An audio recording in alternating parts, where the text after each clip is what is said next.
Yeah, so this is so random. My mom had gone on a trip to like the Grand Canyon with my dad, and they met this woman, and she's a art history professor, and she heads this association, and she fell in love with my parents apparently, and like wanted to have dinner with them, like for no reason at all, right? For no reason at all. And I just couldn't believe that. I'm like, okay. I said, Mom, I want to meet her because I think this is going to be part of my show, and I think I'm here to well, I don't think I was like I'm here to you know help those women tell their stories. So I'm gonna meet with her on Monday with my mom. And okay, so then the other thing is this weekend I'm going to South Carolina, to Charleston, to visit to for this workshop on the gene keys and human design. Um, but what's interesting is the women that are leading it. It's a woman named Simran and Tuck. Um, this woman Simran did something called the Rebel Road Tour, where she performed her own one-woman show and traveled the country with her best friend Tuck. And I'd never heard of it before, but my one of my best friends told me about it, and said she was really moved by it, and that it what I want to do with my show reminded her of what this woman had done. So I thought that was neat. And anyway, the gene keys and has to do with like a lot with the golden spiral, and I don't know that much about it, but I could just feel that it's in alignment. So I'm very excited about that, and it's about waking up to the potential of the genetic codes that you're born with. And then I'm also reading this book called The Sophia Codes, which is about activating the divine blueprint. And so it's all very exciting. So I felt so liberated today because I felt kind of there was some doubt and insecurity around kind of telling my story the other night the way that I wanted instead of what was expected. And it brought up some stuff for me, and this was so amazing. So yesterday I taught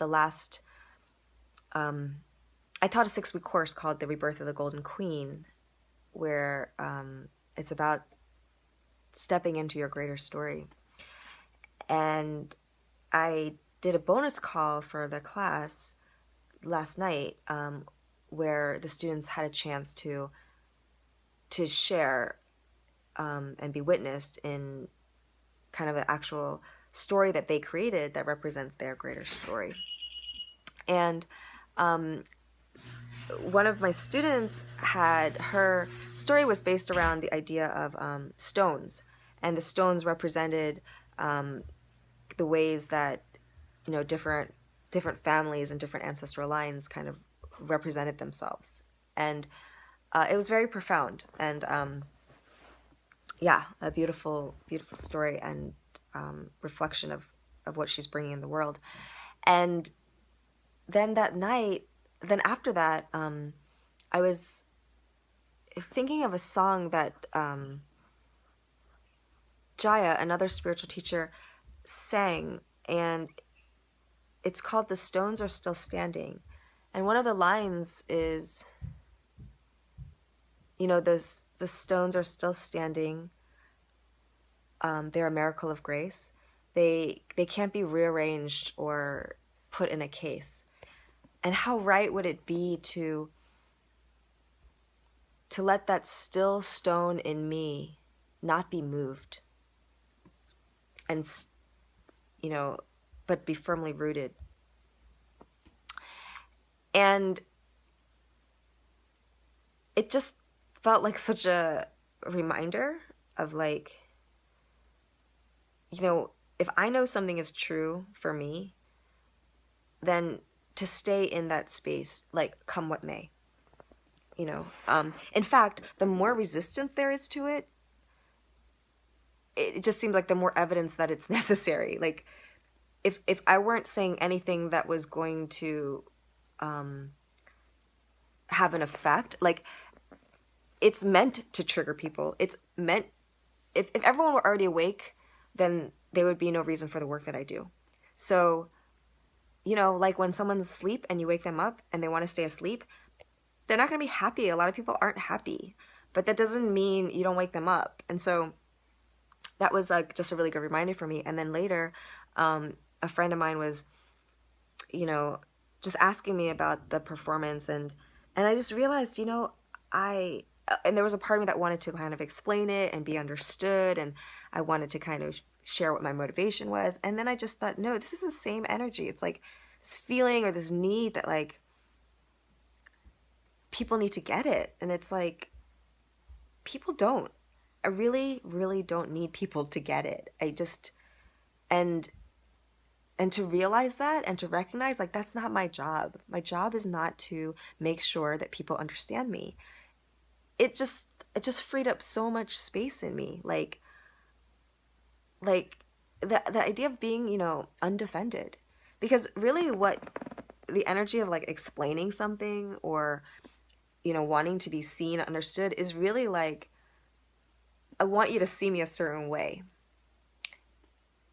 So I have to work to control that. Like, so if you don't see me in a way that I think is true, then I need to kind of manipulate the situation or spend my energy trying to get you to do something else, or to see in a different way. And that's not what I want, you know?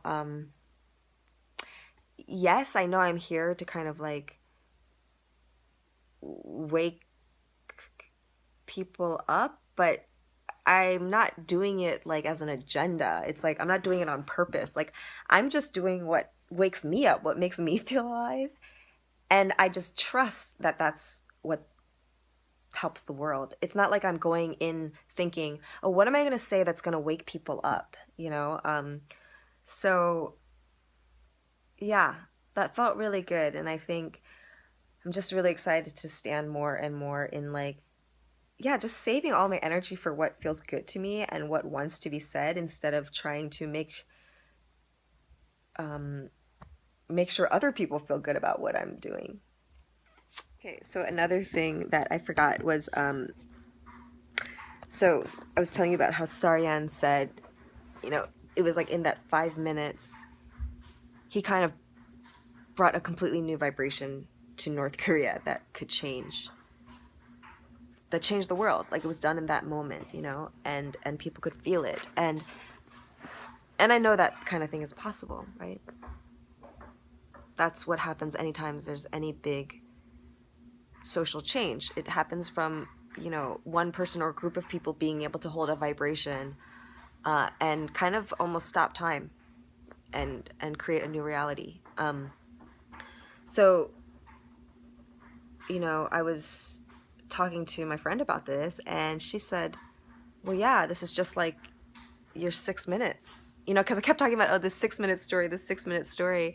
And I was like, and it just hit me. It is the same thing, like yes, it's just 6 minutes, at this bar, like with people I don't know. But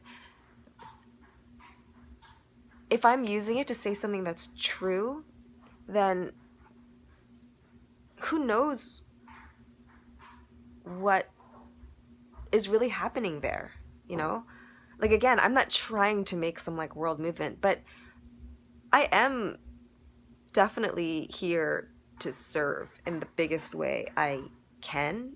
That's my intention. So that's the energy that I allow to move through me. And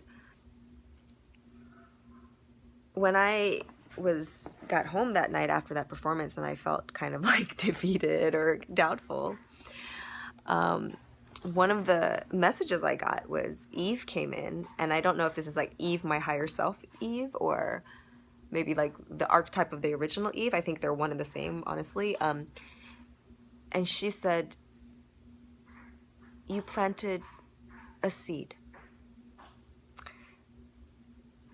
Because I asked for clarity around what happened. I was like, was I meant to do this? Did I do it wrong? And she just said, you planted a seed. And And the message just felt so clear and so right. Like, yes, I planted a seed. And in my poem, before I even got the message that my name was going to be Eve, I wrote a poem, and one line says, you know, I'm spreading seeds to create new gardens of Eden.